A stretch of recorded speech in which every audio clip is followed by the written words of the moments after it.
Bueno, continuamos con aparato respiratorio.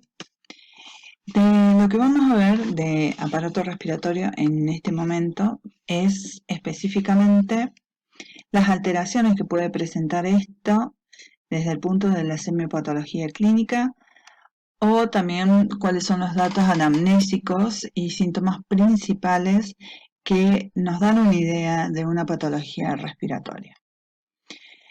En la parte de la anamnesis, cuando pedimos los datos de identidad personal, son sumamente necesarios aclarar el tema, entre todos los temas que hay, específicamente la profesión, cosas que dentro del campo que estamos estudiando es sumamente importante.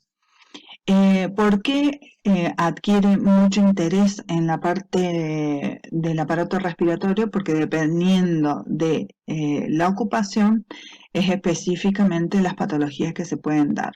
Por ejemplo, la neumoconiosis es un proceso inflamatorio pulmonar que se da por la inhalación de polvo. Si estamos dentro de una mina, como están las personas de esta foto, eso puede generar específicamente esta patología pulmonar.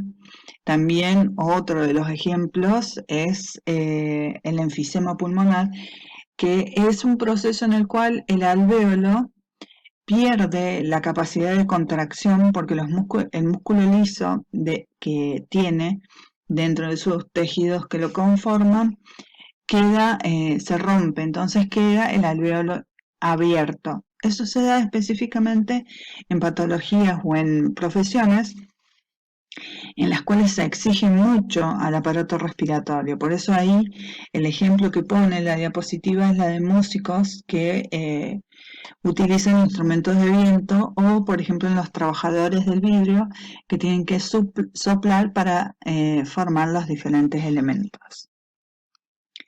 Otro de los datos de identidad personal que hay que tener en cuenta es la edad. ¿Sí? Hay muchas patologías que están sí o sí relacionadas a la edad y específicamente a los periodos de la niñez. ¿Sí?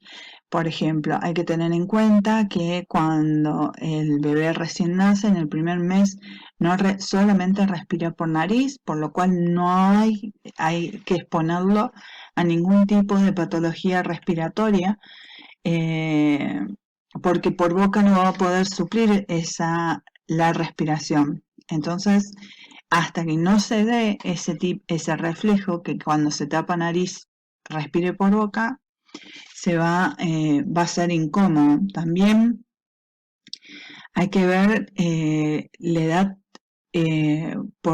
con respecto a la evolución. No es lo mismo una persona joven o un niño que tiene una capacidad de recuperación mucho mayor que un adulto mayor, por ejemplo. Entonces, eso es uno de los datos más importantes. El sexo no es específicamente uno que identifique una patología de tipo pulmonar, pero hay algunas, como la hemoptisis vicariante, que es específico de mujeres amenorreicas, o sea que ya no menstruan. Entonces, eso se suele complicar y puede dar errores graves de diagnóstico si no se tienen esos datos en cuenta. La raza también tiene un dato importante en las patologías respiratorias, dado que hay algunas que se atribuyen a distintas razas. Por ejemplo, específicamente hay la tuberculosis pulmonar, tiene predisposición por acentuarse en las personas de raza negra. En el caso de la procedencia, también tenemos que tener en cuenta de dónde habita el paciente, si es en una zona muy seca o en una zona muy húmeda, porque dependiendo de ello también son los tipos de patologías respiratorias. Por ejemplo, en aquellos pacientes que son sumamente alérgicos, una zona árida, ¿sí? Muy seca, provoca en algunos casos casos de alergias respiratorias mucho más frecuentes que en aquellos lugares que no son tan áridos. Por eso hay que tener en cuenta en qué zona, en qué región o de dónde procede la persona. Entonces, vamos a dividir ahora lo que es la anamnesis próxima de la remota. En este caso, en la anamnesis próxima, vamos a ver la historia de la enfermedad actual.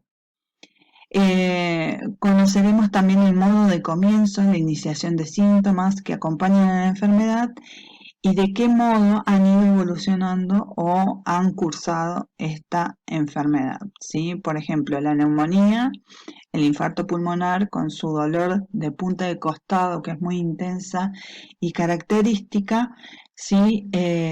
Hace que ya nos dé una idea, ¿sí? Si dice el paciente que le duele el costado y en una zona en particular es muy propenso el médico a sospechar la aparición de la neumonía. También puede ser si hay expectoración sanguinolenta, si disnea, que ya vamos a ver todas estas cuestiones más adelante, qué características tienen. También son detalles muy importantes sobre el tema de la neumonía. Por ejemplo, un neumotórax espontáneo. Un neumotórax es la entrada de aire a la cavidad torácica, lo que provoca la compresión del pulmón. Entonces lo que le va a dar es un dolor, una sofocación, una falta de aire, ¿sí? Intensa con opresión, porque justamente se está comprimiendo el pulmón y hay una tos, pero sin expectoración, o sea, sin secreciones, ¿sí?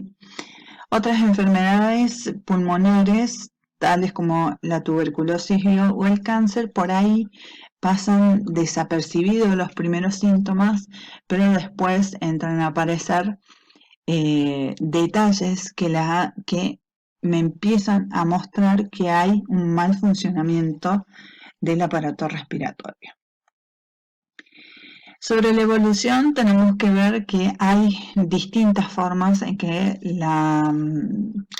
las patologías de tipo respiratorio se pueden presentar.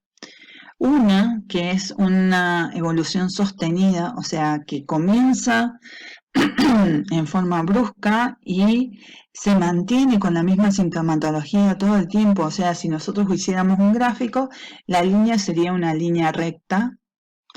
Después una forma gradual o progresiva, que en un gráfico también lo esquematizaríamos con un punto de inicio suave y después este va a ir aumentando hasta llegar a su pico, complementándose con la aparición de nuevos signos y síntomas, ¿sí?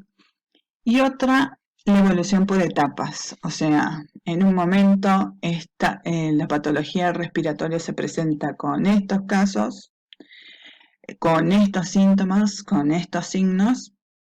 Después, si se agrava o pasa a un estadio 2, tiene que presentar estos síntomas y estos signos. Y si pasa a un estadio 3, con síntomas y signos diferentes o aumentados. O sea, que esta no es lo mismo que hablar de una progresión gradual. Por ahí se suele confundir esos dos detalles. Cuando ya se realiza la anamnesis remota, muchas enfermedades infecciosas son responsables de enfermedades del sistema respiratorio. Por ejemplo, comenzamos con una alergia, ¿sí? Que provoca una secreción mucosa permanente, entonces eso hace que luego sea caldo de cultivo para el ingreso de gérmenes. Ese ingreso de gérmenes pueden provocar una gripe y esa gripe puede evolucionar en una bronquitis o en una bronconeumonía. Así, por ejemplo, es una evolución, una sucesión de enfermedades que van progresando en el deterioro del aparato respiratorio. La neumonía, por ejemplo, presenta entre sus complicaciones absceso pulmonar, que quiere decir absceso pulmonar, que es la aparición de pus o secreción purulenta, ¿sí? Y una pleuresía purulenta. ¿Qué quiere decir esto? Que en el espacio virtual que hay en las pleuras, ese líquido seroso, que ya lo hemos hablado en otras oportunidades, se convierte en un líquido purulento.